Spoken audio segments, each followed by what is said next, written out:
बिहार विधानसभा चुनाव के पहले चाहे एनडीए हो या फिर महागठबंधन, दोनों ही जगह सीटों को लेकर खींचतान जारी है।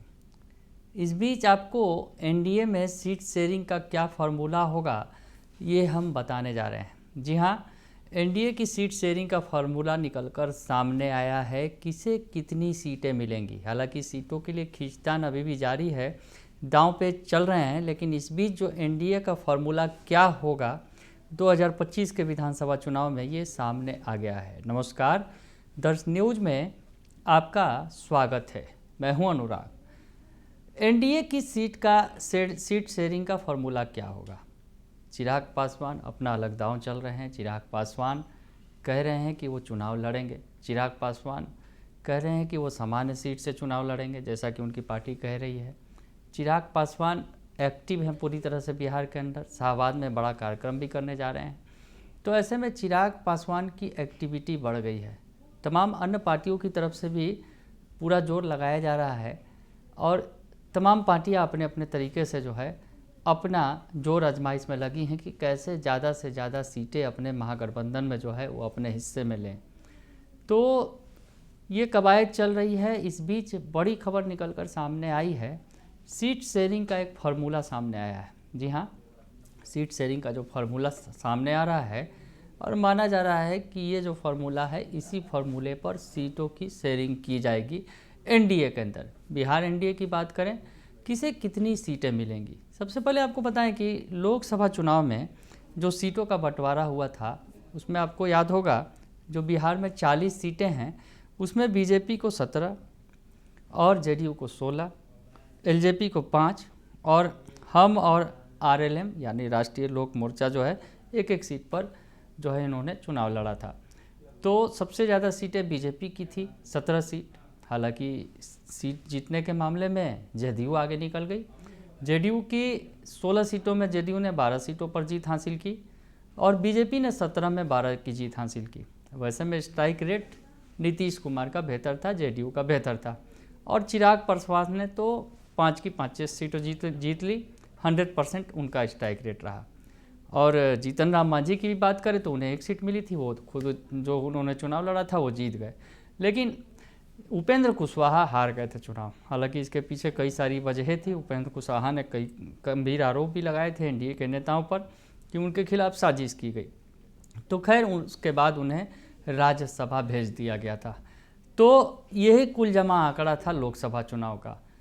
अब आपको समझाने की कोशिश करते हैं कि विधानसभा चुनाव है। विधानसभा चुनाव में क्या होगा। लोकसभा चुनाव में भले ही बीजेपी 1 सीट ज़्यादा पर लड़ी थी, यानी अगर यूँ कहा जाए तो बड़े भाई की भूमिका में थी और जेडीयू उसके बाद थी। बराबर की ही भूमिका थी और कुछ वही भूमिका यहाँ भी होगी। लेकिन यहाँ उल्टा होगा ये कि जदयू के खाते में ज़्यादा सीटें आएंगी, बीजेपी को कम सीट मिलेगी। जी हाँ, कुछ ही सीटों का अंतर होगा। जैसा कि लोकसभा में अंतर था, 1 सीट का अंतर था, लेकिन स्ट्राइक रेट तो जेडीयू का बेहतर था। तो यहाँ ये होगा कि बीजेपी से ज़्यादा सीटें जेडीयू को मिलेगी। यानी यहाँ पर लोकसभा चुनाव में ही अगर कहा जाए तो समझौता हो गया कि भले ही हम यहाँ 1 सीट की तिलांजलि दे रहे हैं, यानी 1 सीट कम पर लड़ रहे हैं, लेकिन विधानसभा में इसके उलट होगा। और विधानसभा के जो सीट शेयरिंग का फार्मूला आया है, आपको बता दें पहले जल्दी में, उसके बाद सीट शेयरिंग के फार्मूले के बाद क्या होगा, किस तरह से ज़मीनी हकीकत देखी जाएगी और कौन सी सीट मिलेगी, ये तय होगा। लेकिन जो सीट शेयरिंग का फार्मूला सटीक फार्मूला लग रहा है। हालांकि इस पर कोई आधिकारिक तौर पर पुष्टि नहीं हुई है, पर अंदर खाने से जो बातें आ रही हैं कि इस पर मुहर लग गई है। यानी एनडीए के तमाम जो गठबंधन दल हैं उनके अंदर इस फार्मूले पर मुहर लग गई है। तो आपको अब बता देते हैं जल्दी से पहले कि किसे कितनी सीटें मिलेंगी। जो चर्चा है, जिस तरह से जो फार्मूला निकल कर सामने आ रहा है, तो एनडीए में जो बिहार एनडीए के अंदर यानी विधानसभा चुनाव में किसे कितनी सीटें मिलेंगी ये जान लीजिए आप। तो सबसे पहले बात कर लेते हैं, 243 सीट है बिहार के अंदर। विधानसभा सीटें हैं 243 सीटें, जिसमें 102 से 103 सीट जदयू को मिलेंगी। जी हाँ, 102 से 103 सीट आप सुन लीजिए और इसको ध्यान से सुन लीजिए। बाद में जो ये फार्मूला निकल कर सामने आएगा तो खुद साफ हो जाएगा और पता चलेगा कि आपको ये फार्मूला काफ़ी सटीक फार्मूला है क्योंकि अंदर से जो निकल कर सामने आ रही हैं बातें कि इस मामले पर, इस फॉर्मूले पर जो है करीब करीब सहमति बन गई है। तो ऐसे में जदयू के खाते में सबसे ज़्यादा 102 से 103 सीटें आएंगी। उसके अलावा बीजेपी को 101 से 102 सीटें, यानी 1-2 सीट कम जो है बीजेपी को मिलेंगी, जैसा कि पहले भी होते रहा है। ये भी आपको बता दें कि ये भी कि जदयू जो है वो हमेशा ज़्यादा सीटों पर लड़ती रही है बीजेपी के मुकाबले, और इस बार भी वही होगा कि जदयू जो है विधानसभा चुनाव में ज़्यादा सीटों पर लड़ेगी बीजेपी के मुकाबले। हालांकि सीटों का अंतर ज़्यादा नहीं होगा, पिछली सीटों का भी अंतर बताएंगे आपको कि क्या कुछ रहा है, पिछला कुछ आंकड़ा क्या रहा है, लेकिन अभी फिलहाल जो आपको ताज़ा आंकड़ा बता रहे हैं कि क्या होने वाला है, किस तरह से सीटों की शेयरिंग होगी, ये आपको बता रहे हैं। तो जदयू के खाते में यानी नीतीश कुमार की पार्टी के खाते में 102 से 103 सीटें आएंगी, बीजेपी के खाते में 101 से 102 सीटें आएंगी। सुन लीजिए ध्यान से। उसके अलावा जो बाकी की बची सीटें हैं, यानी 40 सीटें लगभग जो बच रही हैं, उस पर एलजेपी, हम और आरएलएम यानी राष्ट्रीय लोकतांत्रिक मोर्चा यानी चिराग पासवान की पार्टी, जीतन राम मांझी की पार्टी और उपेंद्र कुशवाहा की पार्टी को सीटें दी जाएंगी। तो अब चिराग पासवान की पार्टी को कितनी सीट दी जाएगी, क्योंकि चिराग पासवान भी चाहते हैं कि उन्हें ज़्यादा से ज़्यादा सीटें मिले, सबकी चाहत है। पिछले दिनों कुछ नाराज भी नजर आए थे उपेंद्र कुशवाहा भी, जीतन राम मांझी भी चाहते हैं कि उन्हें ज़्यादा सीटें मिले। तो उन्हें कितनी कितनी सीटें मिलेंगी इन 40 सीटों में, अब ये आंकड़ा आपको बताएं।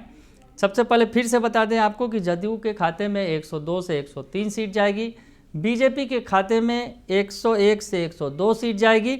उसके अलावा अगर चिराग पासवान की बात करें तो उन्हें 25 से 28 सीटें मिल सकती हैं, 25 से 28 सीटें मिल सकती हैं।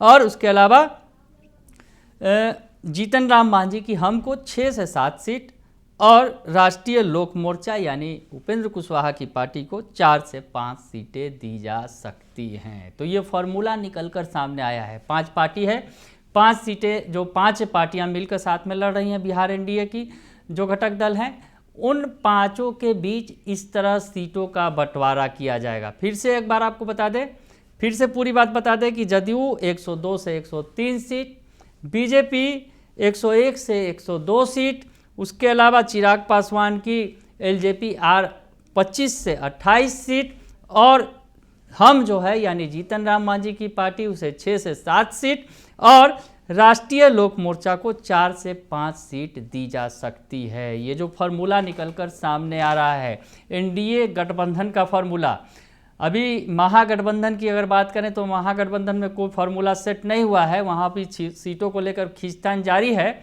लेकिन एनडीए के अंदर से ये फार्मूला निकलकर सामने आ रहा है। तो आपको थोड़ा सा पीछे लेकर जाएंगे और बताएंगे कि पीछे क्या कुछ रहा है, पहले क्या रहा है, और इस बार भी हर बार की तरह नीतीश कुमार जो है वो बड़े भाई की भूमिका में होंगे। भले ही लोकसभा चुनाव में जदयू ने कम सीटों पर चुनाव लड़ा था बीजेपी के मुकाबले, लेकिन विधानसभा चुनाव की बात होगी तो विधानसभा चुनाव में नीतीश कुमार ही बड़े भाई के तौर पर चुनाव लड़ेंगे। आपको बताएं कि अगर 2010 के विधानसभा चुनाव की बात करें तो जदयू ने 141 सीटों पर चुनाव लड़ा था और बीजेपी के खाते में 102 सीटें आई थी।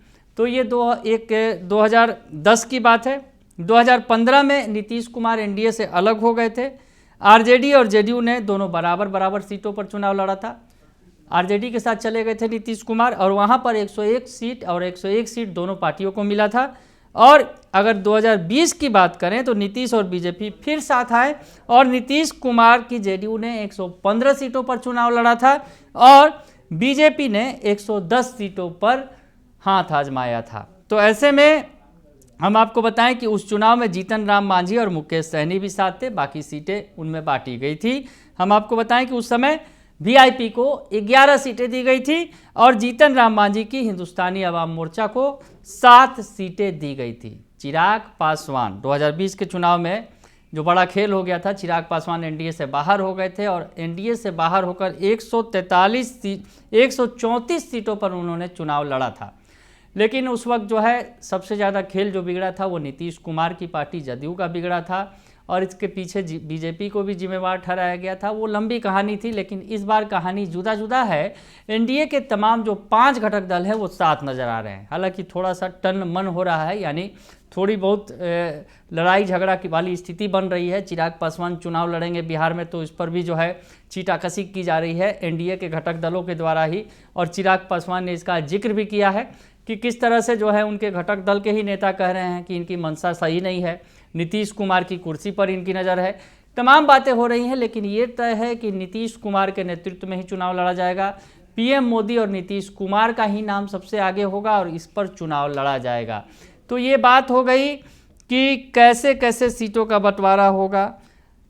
चिराग पासवान के बाहर होने से बड़ा नुकसान हुआ था एनडीए को। हालांकि एनडीए की सरकार बनी थी पिछली बार, लेकिन इस बार चिराग मजबूती के साथ खड़े हैं, जैसा कि वो बार बार बोल रहे हैं।